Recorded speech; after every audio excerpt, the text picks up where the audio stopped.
사도행전 20장 13절에서 21장 14절에 보면 바울이 예루살렘에 가려고 이 도시 교회, 저 도시 교회를 거쳐 마침내 초대교회의 7지사 중 한 명인 빌립의 집에 며칠 동안 머무게 됩니다. 그런데 빌립 목회자의 4딸이 모두 예언의 은사를 가진 기독교인이었습니다. 또 그 예언의 은사를 가진 동료 중에 한 사람인 한 예언자가 그 빌립의 집에 와서 바울에게 예언합니다. 20장 11절에 보면 바울의 허리띠를 가져다가 자기 수족을 잡아매고 말하기를 성령이 말씀하시되 하면서 바울 당신이 예루살렘에 가면 유대인들이 당신을 결박하여 로마 군인에게 넘겨줄 것이다 합니다. 그 예언자는 분명한 어조로 말하기를 성령이 말씀하시기를 이렇게 말합니다. 그런데 이 성령으로 예언하는 권면에 사도 바울은 순종하지 아니합니다. 그러면서 그는 말하기를 그것보다 더 심한 환란이 임할지라도 나는 예루살렘에 가는 것을 포기하지 않겠다 합니다. 바울은 왜 이런 태도를 고수하였을까요? 왜 예언의 은사를 가진 예언자가 하는 말에 순종하지 아니하고 자기가 예루살렘에 가고자 하는 것을 고집을 포기하지 않았을까요? 그것은 목적을 따라 사는 신앙인이 됩니다. 참된 신앙인은 믿음으로 사는 사람은 목적을 따라 움직입니다. 예언하는 자는 엄숙하게 성령이 말씀하시기를 당신은 앞으로 이런 일을 당한다 하였지만 바울은 이 예언을 무시해버립니다. 만약 현대 교인들에게 예언의 은사를 가진 목사나 권사, 장로, 기도원 원장 이런 사람들이 성령이 말씀하시기를 당신은 앞으로 이런 일을 당한다. 그러니 그 길로 가지 말아라. 이렇게 한다면 현대 교인들은 어떤 태도로 반응할 것 같습니까? 아마 대부분 그 예언을 따라 순종하고 말 것입니다. 자기 속에 어느 길로 가야 하나님의 길인지 모릅니다. 하나님 뜻을 모릅니다. 그렇기 때문에 이런 하나님의 예언의 은사를 한다는 분들이 말하면 그것이 하나님의 뜻인가 보다 하고 따라가야 되는 것입니다. 오늘날 예언하는 사람들이 이런 예언을 하면서 순종하라, 복종하라, 하나님의 뜻에 복종하라 이렇게 강요합니다. 듣지 않으면 그 말을 듣지 않으면 하나님의 뜻에 불순종하는 신앙인들하고 다구시고 책망하기도 합니다. 이러한 신앙인들 때문에 예언 기도를 받고 예언 은사를 하는 사람들의 말을 따라 사는 사람들, 이런 사람들이 거의 모두가 이단에 빠집니다. 이단적인 기독교회당에 다닙니다. 그런 예언하는 자에게 평생을 종노를 합니다. 자기가 한 말이 하나님의 성령에 의해서 하는 예언에게 무조건 순종하라고 강요합니다. 하지만 바울 같은 신앙인은 그런 예언에 절대 복종하지 않습니다. 왜 그렇겠습니까? 우리는 목적을 따라 사는 사람이기 때문입니다. 내가 사는 이유는 내게 주신 하나님의 사명을 완수하기 위해서 삽니다. 그러니 그 어떠한 난관에 부딪히더라도 그 길로 갑니다. 그런 신비한 예언, 미래를 보고 나를 경고하는 말, 그런 말이 내가 가는 길을 좌절시킬 수 없습니다. 단념하게 할 수 없습니다. 다니엘서 3장에서는 위대한 신앙이 나타납니다. 사드락과 메삭과 아벳느고입니다. 그들에게 황제는 겁박했습니다. 내 원하는 대로 하지 않으면 저 풀무불에 던져버리겠다 합니다. 만약에 당신에게 그런 환란이 임하는 순간이라면 어떻게 대응할 것 같습니까? 아마 현대 교인들이라면 많은 갈등을 하게 될 것입니다. 계속 밀어붙여야 되느냐, 중재해야 되느냐, 무엇이 하나님이 기뻐하시는 길일까? 많은 고민을 하게 될 것입니다. 그리고는 어떤 사람들은 주여 징표를 주시옵소서, 이쪽 길을 선택한 것이 주의 뜻이라면 사인을 주시옵소서. 현대교인들은 갈 길을 정할 때마다 항상 하나님의 사인이 나타나면 그 방향으로 기울이게 됩니다. 하지만 사드락과 메섹과 아벤느고는 내가 섬기는 하나님이 그리 아니하실지라도, 나를 건져내지 아니하실지라도, 어떤 일을 벌리지 아니하실지라도 난 당신 황제께서 원하는 길을 갈 수 없다 합니다. 그리 아니하실지라도입니다. 이것이 믿음으로 사는 생입니다. 믿음으로 사는 생에는 꼭 하나님이 이것이 나의 길이다 보여주는 증거가 있어야 이것이 확실하다, 이것이 한 뜻이다 라고 믿고 행하는 것이 아닙니다. 오늘날 현대 기독교인들은 전부 다 이런 징표, 야 하나님이 역사하시는구나, 이런 기적적인 어떤 증거가 나타나면 그쪽으로 방향을 틀게 됩니다. 그러나 바른 신앙인은 내 하나님이 그리 하지 아니하실지라도 나는 그 방향으로 가지 않겠다, 이렇게 확고한 방향성이 설정되어 있는 사람들입니다. 주님께서는 내가 가야 할 신앙의 길을 미리 내 마음속에 알려주셨습니다. 확고하게 주님께서 심어주셨습니다. 아브라함에게 하나님께서는 내가 내게 지시하는 땅을 가라 하셨습니다. 이것이 거시적인 목적지입니다. 최종적인 사명입니다. 이 사명을 이루기 위해서 그 길로 나아가다 보면 많은 난관에 부딪힐 수도 있습니다. 믿음으로 산다는 것은 앞으로 임하는 모든 여러 가지 환난을 감수한다는 그런 용기가 있는 신앙입니다. 하나님이 지시하심에 대한 자기 인생에 자기에게 지시하시는 것에 대한 확고한 신념이 없기에 불확실하기에 이리저리 흔들리고 있는 것입니다. 천국에 들어가려면 많은 환난을 겪어야 할지니라 하였습니다. 예수 따라 사는 길, 그것이 영생의 길입니다.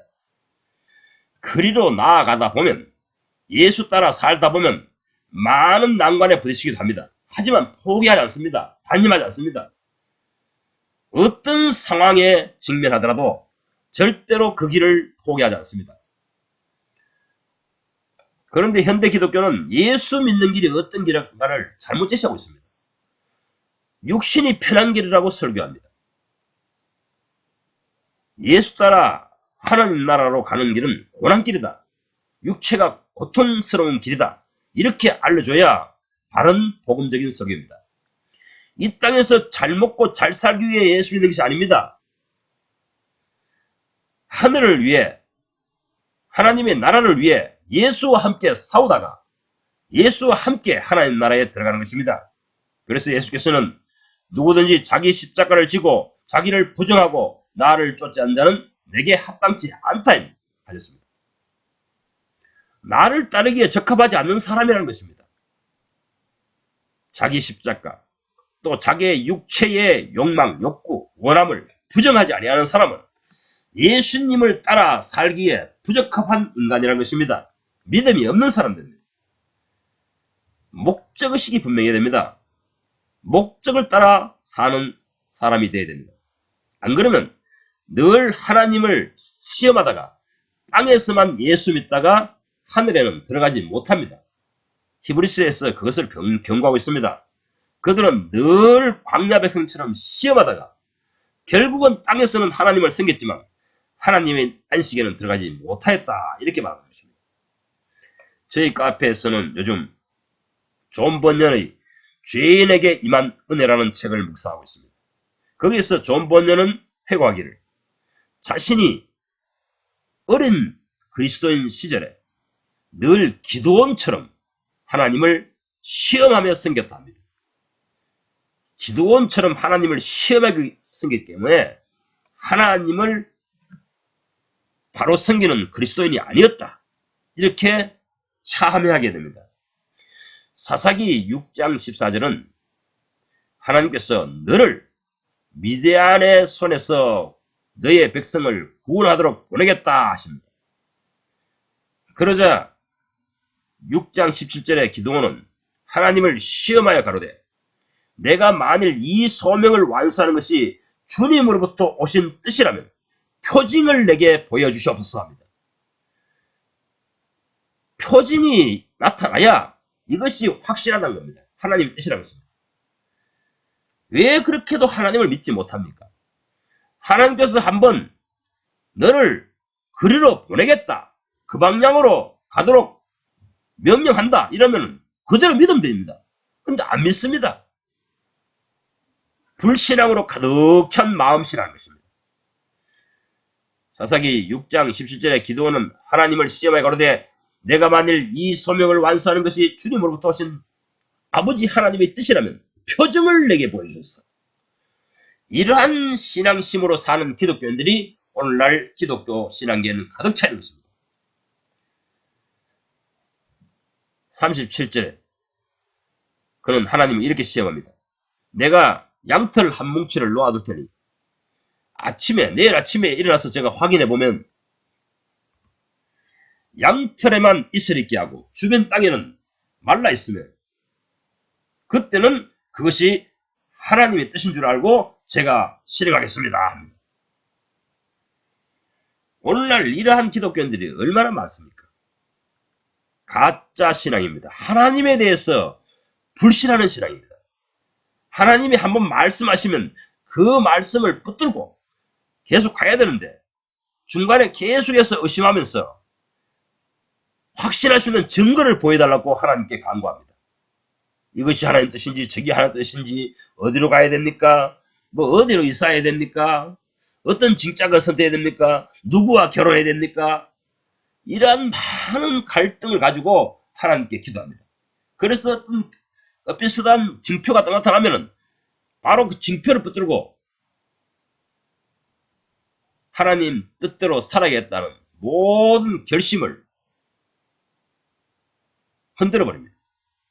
이런 하나님의 징표를 따라 증거를 따라 이런 것들을 보고 늘 하나님을 시험하는 사람들, 이런 사람들은 존 번연이 말하기를 이런 가짜 신앙이다. 하나님을 시험하는 사람이다. 이런 사람은 지속적으로 계속하여 천국에 이르도록 하나님을 신앙할 수 없다. 이렇게 말합니다. 당신의 신앙 인생을 성찰해 보십시오. 징표에 따라 사는 신앙입니까? 목적을 따라 신앙하는 사람입니까? 저는 아무런 징표를 주시지 않아도 다니엘의 세 친구처럼 그리 아니하실지라도 굳건히 내게 주신 사명을 이루기 위하여 전진하렵니다. 믿음으로 사는 인생은 이미 성경을 열어 가르치시사 내 마음속에 주지시킨 사항을 따서 합니다. 그 목적을 위하여 그 사명을 이루기 위해서 삽니다. 어떤 난관에 부딪힐지라도 어떤 상황에 직면할지라도 흔들리지 않습니다. 징표, 사인 또는 예언의 은사를 받은 사람이 하는 말대로 사는 신앙인은 자기 속에 아직 확고한 믿음이 생성되지 않았습니다. 하나님의 말씀에 대한, 말씀하심에 대한 믿음이 확고히 정착되지 않았습니다. 믿음으로 행하는 것과 정반대는 불신앙입니다. 불확실성을 가지고 산다는 것입니다. 하나님의 뜻하심이 내게 지시하는 사항이 이미 아직까지 자기 속에, 자기 영혼 속에 각인되지 않았기 때문에 그렇게 항상 흔들리는 것입니다. 상황에 따라서 이리저리 흔들리는 것입니다. 어떤 비슷한 하나님이 역사하신다는 증거가 나타나면 그걸 붙들어 갑니다. 내게 말씀하신 그 말씀을 붙들지 아니하고 상황을 붙들어 갑니다. 증거를 붙들어 갑니다. 더 구체적인 사례로 제가 경험한 것으로 설명해 보겠습니다. 만약 당신이 어떤 불신자를 전도하여 이번 주에 교회에 꼭 오십시오 하였다 합시다. 그런데 그 불신자가 주일날 교회 오려고 차를 몰고 오다가 사고를 턱 당해버렸습니다. 그때 그 불신자는 어떤 궁리를 하겠습니까? 야, 오늘 가는 것이 신의 뜻이 아닌가 보다. 그러니까 이 사고가 났지. 이러면서 교회에 오지 않습니다. 그 불신자에게, 그 영혼에게 그날 하나님께서 명하신 하나님의 뜻은 무엇입니까? 명령은 무엇입니까? 그것은 무조건 교회에 오는 것입니다. 하나님의 뜻은 이미 그에게 지시되었습니다. 그런데도 이 불신자는 상황에 따라 마음이 이리저리 흔들립니다. 이렇게 불신세계는 모든 생을 상황에 따라, 징조에 따라, 이것에 따라 이리저리 흔들리는 사람들이 불신앙의 세계입니다. 이방인의 세계입니다. 하나님께서는 우리를 이 세상에서 건져서 하나님을 절대적으로 의지하는, 하나님의 말씀을 의지하는 사람을 만들기 위해서 이러한 과정, 저러한 과정을 통해서 너가 징표를 붙드느냐, 내가 지시한 말씀을 붙드느냐, 이것을 계속해서 훈련하십니다. 바울은 이미 예루살렘에 가야 한다는 것이 마음에 확정된 상태입니다. 그런데 중간에 이런저런 환란을 만난다 하더라도 그건 아무것도 상관없습니다. 가는 길에 막힌다면 다른 방법을 통해서라도 무슨 수를 써서라도 거기에 가려고 할 것입니다. 이것이 나에게 지시하신 하나님의 말씀에 대한 믿음으로 사는 신앙인 것입니다. 예언의 은사자가 나타나서 성령이 말씀하시기를 당신은 그리로 가면 많은 환란을 당할 것이다. 고생 진짜 할 것이다. 이렇게 할지라도 전혀 개의치 않습니다. 환란을 당해서 내 몸이 찢어져 목숨이 위태로울지라도 저는 그리로 계속 따라갑니다. 내가 거기까지 가고자 하는 작심을 절대 변심시킬 수 없습니다. 다니엘의 세 친구처럼 하나님이 돌보시는 역사가 나타나지 않을지라도, 하나님이 그리하지 아니하실지라도 난 하나님께서 내게 지시하신 신앙의 방향을 포기하지 않는다, 단임하지 않는다. 이런 신앙을 가진 사람이 하나님께서 보실 때는 진정으로 나를 믿는 사람으로 여기신 것입니다. 또 하나의 구체적인 사례를 통해서 제가 몇 가지 설명하겠습니다. 저는 원래 불신자 가정에서 태어났습니다. 사춘기 시절 반항아였습니다. 하루는 집을 떠나 울산으로 도망하였습니다. 그 시절만 해도 역 앞에 가면 이 대나무를 꽂아놓고 점을 쳐주는 점쟁이들이 즐겨하였습니다. 저는 울산 역 앞에 내리자마자 돈 몇 푼을 주고 점을 쳐봤습니다. 그러자 점쟁이는 예언하기를 당신이 일주일 안에 이 도시를 떠나지 않으면 몸에 큰 상처를 입을 것이다 했습니다. 그래서 저는 뭐 그럴 수도 있고 아닐 수도 있겠지 하면서 태연하게 일주일을 울산에서 지냈습니다. 그런데 일주일째 되는 날 사고가 터졌습니다. 그 당시만 해도 새벽에 청소차가 이래 지나가면은 시민들이 자기 쓰레기, 집에 있는 쓰레기를 요즘처럼 뭐 쓰레기 봉지에 담는 것이 아니고 집에 있는 깡통에다가 담아서 쓰레기차에 올려줍니다. 그러면은 쓰레기차가 타고 있는 청소부가 그 쓰레기를 차에 붓고 통은 우리에게 던집니다. 그럼 우리가 받아야 됩니다. 그런데 그날 새벽에 쓰레기통을 청소차에 올려줬습니다. 그런데 이 쓰레기차에 위에 있던 분이 통을 떡 던졌는데 제가 탁 받는 순간 어떻게 빗겠는지 척 떨어지면서 제 팔을 갖다가 촥 찢어버렸습니다. 피가 출출하게 됐습니다. 그 순간에 제가 문득 생각이 떠올랐습니다. 아, 일주일 전에 점장이가 그렇게 말했지, 예언했지. 그래서 저는 역시 신적인 세계에 신은 살아있구나. 이렇게 하면서 제가 확신을 굳게 됩니다. 그러니 저는 그런 일들을 많이 경험했기 때문에 귀신들이든 뭐 하나님이든 이 신적인 존재가 살아있다는 것에 대해서 확신을 어릴 적부터 하게 됩니다. 저는 그 어린 시절부터 하늘에 신이 있든 귀신이 있든 이런 사실이 있다는 것을 저는 확고하게 믿는 사람이었습니다. 그런데 어찌 하다 보니 하나님의 은혜로 제가 교회를 다니게 되었습니다. 그러다가 교회에 미친 듯이 믿는 사람이 되어서 신학생이 되었고, 신학교 2학년 시절이었습니다. 우리 신학교에서는 현대신학, 본문비평 이런 것에 대해서 교수님들이 강의를 많이 하였는데, 저는 마음에 갈등이 오기 시작했습니다. 아니, 하나님의 말씀인 성경을 저렇게 난도질하는 사람들, 그런 신학을 배워서 무엇을 하겠는가? 그래서 신학 공부를 계속 해야 될지 말아야 할지 결정해야 됐습니다. 아니면 보수주의 신학, 성경을 있는 그대로 축자영감서를 믿는 신학교로 편입해야 되냐, 아니면 여기서 신학 과정을 그대로 억지로라도 견뎌야 되느냐, 어떻게 하나, 이렇게 고민하고 있었습니다. 그래서 이것에 대해서 확실한 확답을 얻기 위해서 그 당시에 큰 유명한 성령 집회를 한다고 소문난 서울 삼각산 특별기도원에 올라가야 됩니다. 그때 부흥 강사님은 유명한 백아목의 목사님입니다. 방언 통역, 예언, 신유, 귀신을 쫓아낸 것, 뭐 안전병이야 일어나는 것, 봉사가 눈을 뜨는 것, 이런 것들은 매 집회마다 일어납니다. 놀라운 역사를 보고 사람들은 광열적으로 열정적으로 찬송 부르고 기도하고 뭐 방언으로 기도하고 야단입니다. 그래서 저는 이 신령한 목사님께 신앙 상담을 요청했습니다.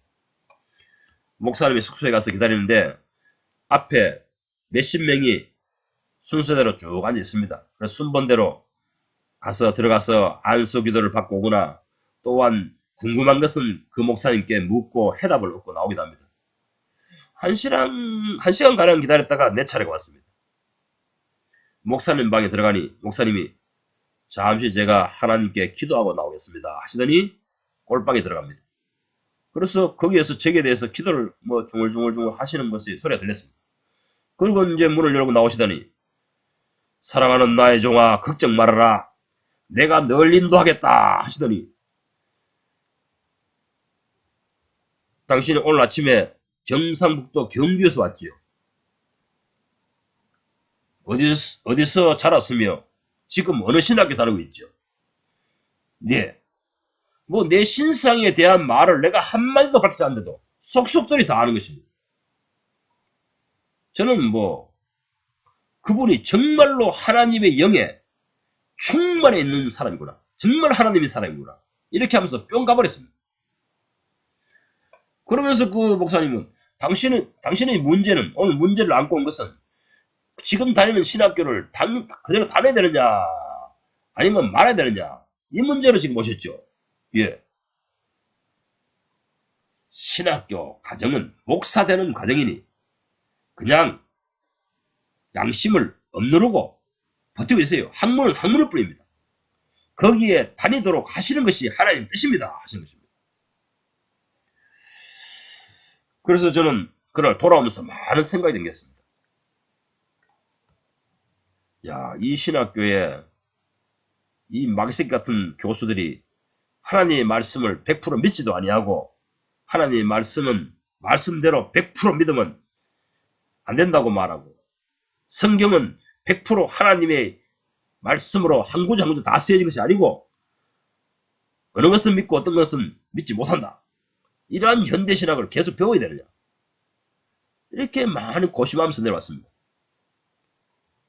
정말 그 신학을 졸업하고 그 신학교 교단의 목사로 있는다면 그 목사들의 신앙 상태는 제가 이미 전도사로 봉사했기 때문에 목사들의 신앙이 어느 정도인지 원해야 합니다. 성경은 마음과 뜻과 목숨을 다하여 하나님을 사랑하라 하셨고, 또한 수평적으로 내 이웃을 내 몸과 같이 사랑하라 하십니다. 여기서 내 이웃을 내 몸과 같이 사랑한다는 것은 이 구약시대에 쓰여진 말씀으로서 자기 주변에 예수 형제자매를 내 몸처럼 사랑하는 것입니다. 그런데 그들의 교회는 어디를 둘러보아도 예수 형제를 자기 몸처럼 생각하는 사람은 아무도 없었습니다. 야, 그러면 내가 이 신학 공부를 하고 그런 교회의 목사로서 평생 봉사해야 된단 말인가? 사역을 해야 된단 말인가? 하나님, 정말 어떻게 해야 됩니까? 오늘 저 예언하는 목사님의 말대로라면 그 신학교를 그대로 다녀야 하는데, 저는 그 신학교 교수들이, 목사님들이 신앙이 없기 때문에 저는 거기에서 생활하고 싶지 않습니다. 어떻게 해야 됩니까? 그런데 가만히 생각해 보니까 뭔가 이상한 점이 발견된 것입니다. 왜냐하면은 우리 집에는 원래 무당의 굿을 일주일에 2번 이상씩 하는 집이었습니다. 그리고 우리 아버지도 나중에 신을 받아서 사람들에게 예언을 해주고 미래를 예언해 주시고 또한 병도 고쳐주시고 귀신도 쫓아내주는 그런 분이었습니다. 그래서 죽기 전에 우리 아버님은 주변에 많은 무당들에게 천불보살하는 명성을 얻으신 분입니다. 그런데 우리 아버지가 하는 것과 그 목사가 하는 것이 똑같다는 것입니다. 우리 아버지도 손님이 오면은 그 손님에게 그 손님의 신상을 안 밝혀도 속속들이 다 합니다. 한 번은 우리 집에 몸이 아파서 어떤 할머니가 한 번 오셨습니다. 그러니까 아버지가 또 이렇게 기도하시더니만 28년 전에 징금다리를 걷는다가 무너져가지고 다리를 다쳤죠.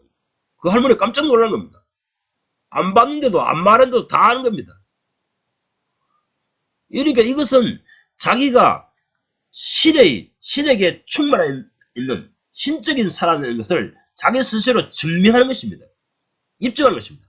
그러니 그 다음부터 이제 그 사람 입에서 나오는 말을 안 믿을 수가 있습니까? 예언을 하면 시킨 대로 다 믿습니다. 그런데 오늘날 이 기독교에서 예언하는 목사도 마찬가지잖아요. 내가 신성을 밝히지 않는데 다 압니다. 그러면서 자기가 하나님의 영에 완전히 충만한 사람으로 자기 자신을 입증하고 믿으라는 것입니다. 믿게끔 되어 있습니다. 그러고는 예언을 하면 사람들이 하나님의 성령의 말이라고 안 믿을 사람이 누가 있겠습니까? 그러면 이 기독교 안에서 예언 사역과 이 이방 세계에서의 예언 사역과 차이점이 무엇이냐는 겁니다. 저는 거기에서 굉장히 혼란했습니다. 고민을 많이 했습니다. 똑같은 현상인데 기독교 안에서의 예언 사역과 이 불신 세계, 이방 세계에 사는 예언 사역과 차이점이 무엇이냐는 겁니다. 하나님도 그렇게 하고 그러면 이방신도 그렇게 한단 말입니까? 이거 무엇이란 말입니까? 저는 그 이후에 성경에서 말하는 하나님의 원하심, 성경대로 사는 것, 하나님의 뜻대로 사는 것, 말씀대로 사는 것, 이러한 것을 선택했습니다. 그 예언하시는 분들의 명령을 무시해버렸습니다. 그리고 저는 보수주의 신학교에 옮겨서 지금은 보수주의 계통의 목사로 있습니다. 만약에 제가 그 예언 사역을 신뢰했다면 이 기독교 점자이 같은 무당 점자이 같은 기독교 무당, 기독교 점자이 같은 이런 사람들의 말에 순종했다면 끔찍스럽습니다. 아직까지도 그런 타락한 종교교회의 목사로 섬기다가 나의 생을 마쳤을 것입니다. 한번 목사 되면 못 벗어납니다. 가족 식구들이 있는데 목구멍이 포도청이라 어떻게 벗어납니까? 못 벗어납니다. 주여, 또 한 번은 제가 신학교를 졸업하고 이제 교회를 개척해야 됩니다. 그래서 여의도 순복음교회 조영기 목사님 집회라는 곳에 갔는데 조영기 목사가 가진 것 얼마나 더 드리면서 주님께 응답을 받아라. 주님께 응답을 받아라. 이렇게 했습니다.